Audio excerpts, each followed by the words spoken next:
Drummond is a go after suffering a torn toenail, which just means his entire toenail came all the way off, people. That was in his Lakers debut. He missed the last 3 games after that. Vogel has made it clear Drummond is the starting center. Well, where does that leave Marc Gasol? Gasol, of course, started in Drummond's absence. He said last week the Drummond signing was, quote, a tough pill to swallow. Really seemed down about it in a press conference with reporters after it happened, but he seemed to change his tune after the Lakers game Tuesday. Here's our Dave McLemore with the question and Gasol's answer. Mark, statistically, this is one of your better stretches, if not your best stretch since joining the Lakers, and it comes at a time where another center is going to be most likely healthy on this trip and playing. What can you do to keep the momentum or continue to impact the game if there's less playing? I'll stay ready. I'm going to tell you this. I'm fully committed to the team. I'll stay ready. When my number is called, I understand, we have to get, Andre acclimated to what we try to do. We have to get back our 2, main guys, Bron and AD, whenever they come back. And we have to get that group going and get some chemistry going with the first unit for them. I'll be ready no matter what happens, no matter if it's, 5 minutes, 10 minutes, at the whatever position, if it's some nights I might not play, but I'll stay ready no matter what. So that was pretty different from what we heard from him a few days earlier, Brian. Do you feel he's just had time to work through this and is a genuine change of heart here? Yeah, that sounds like the pro that I know Marc Gasol to be. What he was saying last week was kind of surprising because we knew for weeks that there was a good chance Andre Drummond was going to be a Laker. Maybe he was surprised he was just given the starting job. But, let's talk about two pieces of reality for the Lakers. One is that they really need offense right now without AD and LeBron. They just struggle, and Andre Drummond can bring more offense at this point than Marc Gasol can, and that's a driving factor.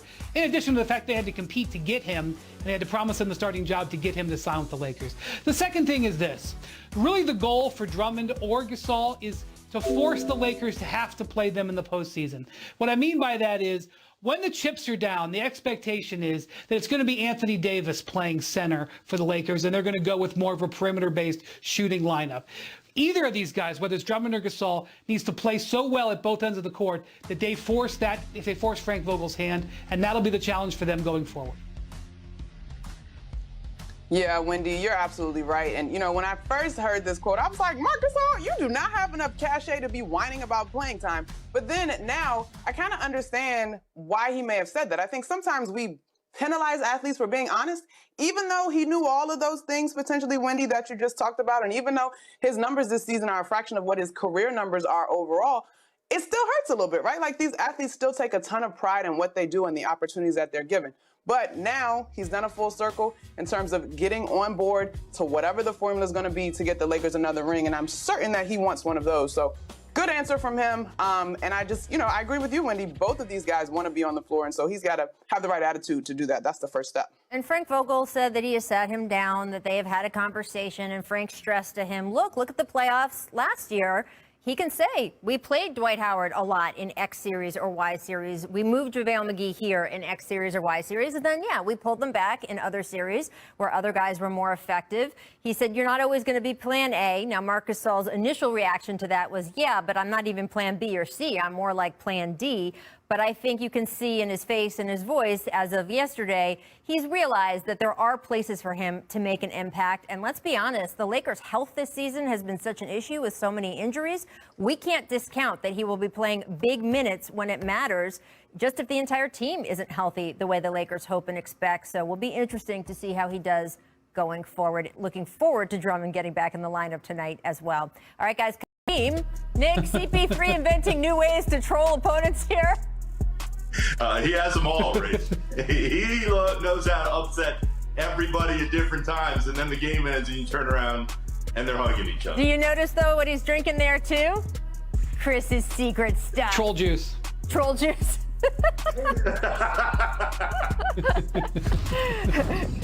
Mylan on our crew is got sitting here unlimited saying, Potatorade. Welcome to The Jump. I'm Rachel Nichols alongside our ESPN NBA reporter, Nick Friedel, alongside himself, the host of the Hoop Collective podcast, Mr. Brian Windhorst, coming to us, as always, live from the Thunderdome. Coming up, guys, we're going to discuss how much stock we should put in the Suns' thrilling overtime win over the Jazz. Really fun game. Keep it locked for that. First, though, we begin with the return of Kevin Durant to the Brooklyn lineup last night after missing 23 games with that strained left hamstring. KD checked into the game for the first time with about 7.5 minutes left in the second quarter. By the half, the Nets had 79 points and a 20-point lead. Durant only played 19 minutes, but boy, was it a 19-minute stretch. He shot a perfect 5-for-5 from the floor, 5-for-5 from the line, a total of 17 points. And afterward, KD talked about his mentality coming into this game. I expected to come out here and play the way I played. I wasn't trying to ease into the game. I just wanted to go out there and dive right into the action. Whatever coach throws at me, I got to be prepared for it, and I'm sure he's going to try to toss some curveballs at me and see how I handle it, and I'm looking forward to it. So, Brian, you and I have talked about this over the years so many times. KD comes back from injury like pretty much no one else in the NBA. He never seems to need to ramp up. What is your reaction to this, quote, perfect game from him after missing 23 games? Yeah, that's, what he said about it, it sounded a little bit, arrogant, saying he expected to play that way. Well, so did I. I mean, he's never out of shape. And his jump shot, which is the basis of his game, is so efficient and effortless, and he's got such incredible length that it's very easy for him to get into rhythm. It's really remarkable. There's not many people who are built like this or have the skills like this. And so he is built to be able to return from injury, which is why I'm not worried at all about the lack of time that he's had with his new teammates. He is able to adapt, and he's able to play at a very high level very quickly. It's one of the great things about his asset package. B's absolutely right, Rach, because when you watch Kevin Durant last night, he looked just like the old Kevin Durant. And it was so interesting to me, listen, Blake Griffin after that game, he goes, yeah, he was pretty awesome. It's pretty easy to play with a guy like that. Steve Nash said the same thing. Everybody can find a way to be better alongside Kevin Durant. He makes everyone better just by being out there. When he's hitting shots like he normally does, and he did last night, he makes that team a legit title contender. And it doesn't matter how much time he misses. As soon as he steps on the floor, he's ready to go again, and he looks like his old self. And Nick, you covered KD he was with the Warriors. What did you see about the way his game meshed around Steph Curry, Klay Thompson that you think applies with Kyrie Irving and James Harden? The biggest key to me is how smart all of those players are, Ray, that you just named. Mm-hmm. Smart players can always figure it out. And, of course, last night I'm watching that game through the Warriors lens, and everybody's going, why aren't the Warriors the same? They lost Kevin Durant. They lost Kevin Durant. Put Kevin Durant around Kyrie Irving and James Harden. They're going to figure it out. Their basketball IQs are off the charts. He's enjoying playing the game again. I think he enjoys being with this group. And it's obvious when you watch and listen to him how much fun he's having right now playing basketball. Yeah, I think one thing about the Nets what's so remarkable is their three stars really have meshed so much faster than any of these manufactured big threes that we've seen in the last decade. And it really shouldn't be that way because all three of them, have some of the same skill sets. All three of them like to have the ball, like to put the ball on the court. But Durant is the leader here. And the way he's approached this is this exact attitude, which is, I'm going to come in with confidence and we're going to work together and we're going to be fine. And it is worn off on his teammates, even though he's barely played with them. And so when you see him come into a game like this, and look, they had the huge advantage in this one, even though they were missing James Harden. They were playing at home. They were playing a team that in the Pelicans that isn't great on defense. But the way he approached this whole game is an indication of the way that the Nets have approached this whole season. And that is one of the reasons why they are the favorite to win the East and have a great chance to win the title this year. Yeah, look, there's only been 7 games that all 3 of their stars have played together since James Harden was traded on January 14th. It is April. It is April and they've only played 7 games together. But again, You look at what they are able to do when just 2 of their 3 stars are in the lineup. And again, Nick, you saw this when KD was with Golden State. You don't necessarily need all 3. If you have a couple, apparently you're doing pretty well in Brooklyn. I want to circle back, guys, to that Jazz Suns overtime thriller from last night. Devin Booker, CP3 combining for 64 points, staving off Donovan Mitchell's 41-piece, lifting Phoenix over Utah 117-113. Now, only 5,500 people were in attendance, but it sure felt like a playoff game. Any crowd is a good crowd these days, Nick. How much stock do you put in this game for the Phoenix Suns? It was a nice win for Phoenix, Rach, but here's the difference. Phoenix still hasn't proven they can win in the postseason. And as much momentum as they're generating right now, and as much talk in the MVP conversation as CP3 has, the difference to me is this team has yet to prove that it can win. They've got guys in Booker and Ayton who haven't even been in a postseason game. It's so rare to be able to take that kind of step from being all the way out to going all the way through the West and into the finals. So I like what they're building. I really like Monty Williams, but I'm not putting too much stock into this particular game because I want to see what happens a month and a half from now. I see it exactly the opposite. I think because they haven't been in any high-value games, the core of their team has never even spent 1 second in the playoffs. They have Chris Paul and Jay Crowder. That's pretty much it. Everybody else has never been there. That, I know it's a regular season game in April, but getting a game where they have pressure and they feel consequences is good. And the fact that that they had to go to overtime to get it done is good. That is the kind of things they need to get under their belt as they build towards the playoffs. I do think Nick is right. I think the lack of the experience is one of the hardest challenges that this team is going to have to overcome, especially if they have to go up against a loaded team like the Clippers or the Lakers in the postseason. But this was a step in the right direction. Here's something else. They have the number 2 seed, and they're only a half game back of the Jazz now, and they've now, with this victory, clinched the season series. The number 1 seed is not out of their reach, and for them to have a really good chance of swimming through the pool of sharks that the Western Conference is, getting home court throughout the West playoffs would be a huge step in that direction. Yeah, 1.5 games back. I mean, there's definitely time to make that up, and it really is remarkable. We're even having this conversation about, as you know, Brian, a team that has not been in the playoffs at all in a decade. And then here we are talking about, can they get the number 1 seed in the East? Because they just beat the number 1 seed, in the West. That is obviously a huge mover for them and a testament, of course, to Chris Paul, Devin Booker, DeAndre Ayton, and all the guys around there, the way they picked it up this season. All right, guys, stick with us. Coming up, Hall of Fame NBA front office exec Rick Wells is joining the jump. He's discussing his legendary career just hours after announcing he is stepping away from the Warriors after this season deficit. Beat the Bucks by 1 point. Were you encouraged they were able to do that? Rach, the alarm is still ringing, and it's ringing loudly. Protect Steph at all costs. He is the whole show, as we know. Always good to see Steph Curry smile like that. 5% of the team. They just sold 5% by Kyle Anderson to let Ja have this moment. He may have traveled getting there, but we're glad they didn't call it. Come on.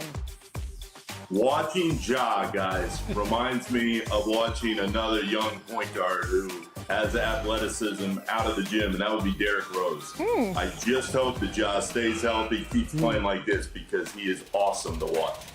Nick, you're going to have to knock on every wood surface behind you for even mentioning that. Come on. There we go. There we go. Miss. Grizzlies are hot. Caution.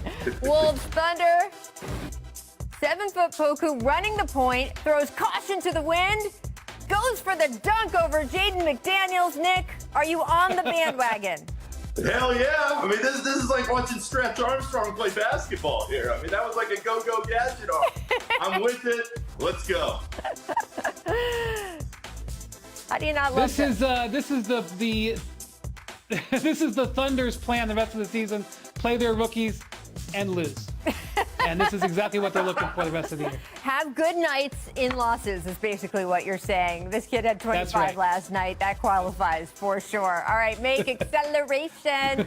Check out the change of direction from Cole Anthony. Nick, happy to see your guys back here.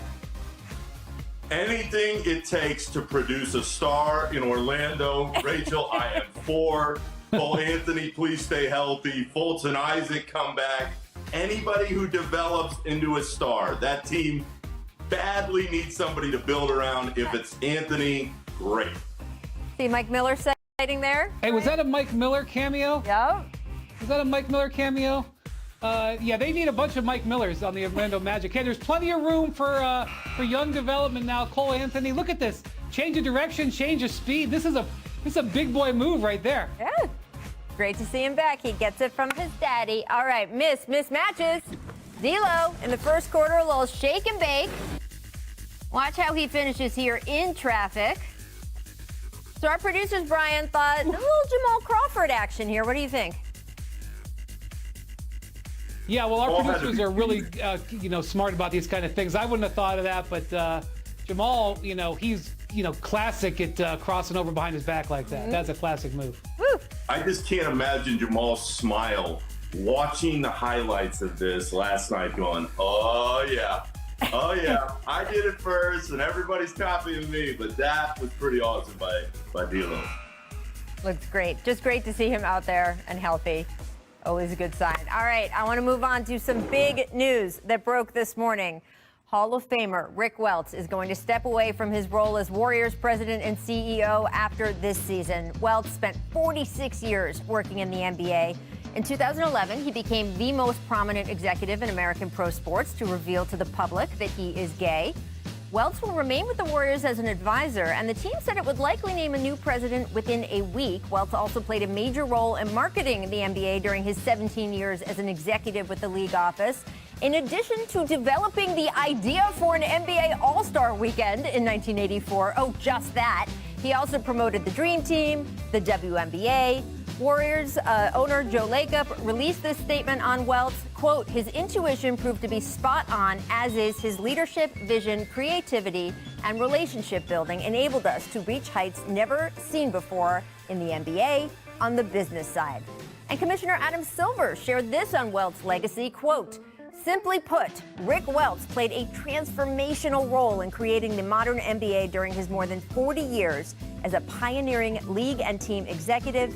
His extraordinary vision, leadership, humanity have defined his Hall of Fame career, which has set the standard of excellence in the sports industry. And now, we are joined by the man of the hour, Rick Welts. Welcome to The Jump. Congratulations on such a remarkable career. When do you know it's time to step away? Rachel, sitting here listening to this, it sounded more like an obituary. Never. Else. That sounds very frightening. I originally thought about this a year ago, and it would have been a really bad idea because we were a mess a year ago. Our country was a mess. Our sport was a mess. We didn't know the way forward. Today, sitting here with the organization we have in place, with Chase Center ready to rock and roll, today we announced we're going to be welcoming fans back to Warriors games live at Chase Center on April 23rd for the balance of the season. There's the light at the end of the tunnel is a brilliant future, and it just feels like the right time for me. Well, I mentioned some of the aspects of the league that you had a hand in shaping, things that have become tent poles of what we think about when we think about pro basketball, the All-Star game, the Dream Team, the W. What are you going to look back on and be the most proud of? That's a hard one. I think in terms of its long-lasting effect, I think All-Star, which was born out of a young executive trying to figure out how to keep his job. It worked, Rick. It worked. Well, it worked.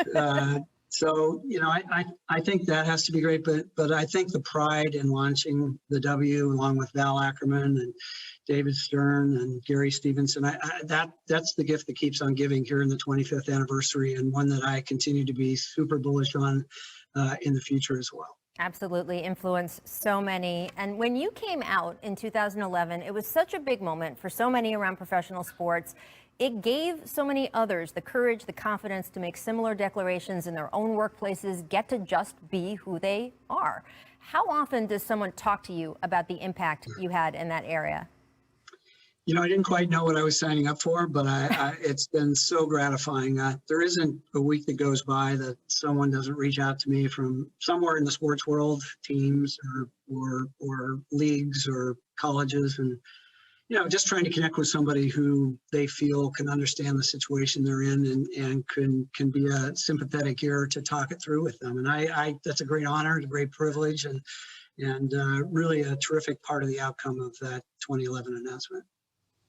Rick, first of all, congrats on a hell of a run. I know how proud you are of your time specific to the Warriors. Out of that run and seeing that team play the way it did, what are you going to remember most about that group? You know, for me, this one's easy. It's Klay Thompson's 37-point quarter against Sacramento. We will never in our lifetime see that again, and I got to witness it live. Pretty great. Rick, 46 years, Rick, you're not that old. Come on, I got to check that. Check that number. Well, you got to remember, I started I remember at 16. you proudly. I know. I remember you proudly giving some of us a tour of the Chase Center when it was near completion. And I know you've done a lot of things and been involved in a lot of projects, but you really, short of digging the hole yourself, really got that project together. It's going to be a lasting thing for the city of San Francisco. Where does this, rank in the things that you accomplished, and what kind of accomplishment was it to get that off the ground and create that structure? Well, you have to have fearless ownership. So there were a million times along the path, Joe Lacob and Peter Guber said, we're crazy to try to get this done. We got it done 100% privately financed in probably the most difficult political environment in the country, in San Francisco. And so in terms of degree of difficulty, it tops the charts. In terms of pride, it does as well, because you guys know better than anybody, these things are not about places to play basketball games. They're about places that create lifetime memories for people. That's what they have been for me. So it's a great legacy for decades to come in San Francisco. You said my two favorite words, Rick, when it comes to arenas: privately financed, ownership there, the organization taking responsibility itself instead of taking away resources from the public. I'm still impressed with that. I'm going to talk about it every time. Rick, you and Bill Russell also had an incredible friendship over the years. It started when you were both with the Supersonics. Bill would call you, quote, the white boy down the hall, because you sat, well, down the hall from his office. And Rick, Mr. Russell has something to say to you. No. Congratulations, Rick, on an incredible career in the NBA. I'll never forget our early days in Seattle and the bonds we formed over the years. The white boy down the hall turned out to be one of the greatest executives in the history of professional sports. Thank you for all you've done for the NBA and the WNBA. Welcome to retirement. I'm so proud of you. That's pretty cool, right? Rick, what has your friendship with Bill meant to you over the course of your career? Just what a gift. Like, there was no reason for him to open up to me and invite me in as a friend in my 20s. A friendship that lasts through today. Called to wish him happy birthday on his birthday not so long ago. So that was awesome. Thank you guys for doing that. Well, you might always be the white boy down the hall to him, but you are an icon of the game to us, Rick. You always will be. We know that you will still be in and around the game plenty in the ensuing years, so we look forward to seeing you there. But really, congratulations, Rick. Such a run you have had. You have changed the NBA, the WNBA, basketball. Most importantly, let's get right to the fact that she was a standout for the Georgetown Hoyas, a team that I will forever and always love. Monica McNutt making her jump debut. Welcome, friend. It is great to see you on this screen.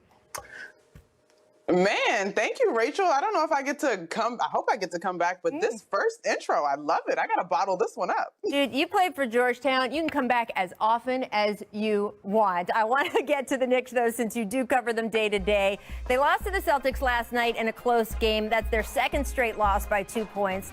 So they've now lost 5 of 6 overall, but a lot of them have been close. The Celtics and Knicks were tied for 7th in the East entering last night. So now Knicks are at 8, squarely in that play-in tournament range. So Monica, for you, what would be defined as a successful season for this Knicks team? The answer simply for me, Rachel, is if the Knicks return to the playoffs. I mean, The fan base loved when they were sitting up at 4th in the standings. But, prior to the All-Star break, we kind of knew that the worst part of the schedule, or the most challenging, I should say, was coming after the All-Star. And I think that's what we've seen. But I also think you can't overlook the absence of Mitchell Robinson, who was making tremendous strides before the foot injury and then the hand injury that now has him out for the remainder of the season, particularly when I think about last night's loss. They needed somebody to give them a little extra oomph and energy in terms of the glass. And down the stretch, they just needed to be able to make big-time shots, and they came up short. But what I love about this team is when you talk to Julius Randle, you talk to RJ Barrett, they all say that we are doing things the right way, and we believe in Tibbs, and we believe in one another. So I think this team will be a playoff team this year. So this is a little bit unpopular, but what I think would be successful for them is if they touched the play-in tournament, but then ended up in the lottery and had a chance to get a top 4 pick. And I know that that's not what Knicks fans want to hear. And I know that's not what Tom Thibodeau is thinking. I know that's not what any of the players are thinking or the organization. But this team still needs more talent. And in this draft, being able to get in that top 4 would be huge for them. So I'd love to see playoff games back at the Garden, but I don't want to see a mediocre Knicks team. I want to see a great Knicks team. I don't think it's going to go that way, but I do think their schedule, as Monica said, is hard. They've still got to go out west, and we know that's a grind out there. So even holding on to, the 7 or 8, where they'd have a chance to only need to win 1 game, get in the playoffs, would be an accomplishment for them now. I know that it wouldn't be popular if they slid down to 10, but it might be not such a bad thing after all. I mean, look, for me, and I've been saying this for months, the win-loss record at all kind of doesn't matter to me when evaluating how successful their season has been. They are clearly building something in New York, and they are doing it the right way. I have not been able to say that sentence in a very, very long time. So this is success. This is how a franchise pulls itself up. And honestly, whatever the final numbers are, whether they're in the play-in, whether they actually make it to the playoffs, whether, as you say, Brian, they are into the lottery and end up getting a pick there, it's a success to me so far. It would take a lot to derail it, for me at least, at this point. I want to move on to the Minnesota Timberwolves, though. Not a successful season for them thus far. They allowed a season-high 141 points to the Pacers last night in a loss. After the game, rookie Anthony Edwards was asked how much of the defensive issues can be attributed to new head coach Chris Finch. Edwards very quick to keep the focus on the players on the floor. Take a listen here. To me, it never matters about the coach's plan, and like I just said earlier, it's all about effort. Coach can't come on the floor, you know what I'm saying? He can't do it, but tell us what to do. We got to go out there and you know what I'm saying, put it in the game. He could tell us be in the gaps, contest everything, no easy layups, contest every layups, contest all dunks, everything. But he just saying words. We got to go out there and do the. So, I mean, it's up to, like I said, defense is effort. If you give effort, then you got great defense. Brian, it kind of reminds me of a couple days ago where some of the Warriors players, after they sent the Atlanta Hawks to the line 45 times, they got the question, doesn't Steve Kerr keep you guys, tell you guys not to foul? He's like, yeah, he says it before the game, at halftime, after the game. Anthony Edwards kind of saying the same thing there, right? Yeah, so I like Anthony Edwards a lot. I also like the personality he brings to the league. I think he's going to be a guy that we're going to love to watch play and hear from for years to come. But I think he might have been talking to himself there, because he's frankly one of the worst defensive players in the league. And he ranks dead last in defensive RPM amongst all small forwards, 98 out of 98. There's 506 players who've been in the NBA this year. He ranks 500th in RPM on defense. So, yes, the Wolves are a bad defensive team. He's the worst defender on the worst defensive team. So he needs to take his own advice, I guess, starting immediately. Monica, you're laughing through that whole full screen there. The numbers definitely speak to it. And Anthony Edwards, in my mind, will forever be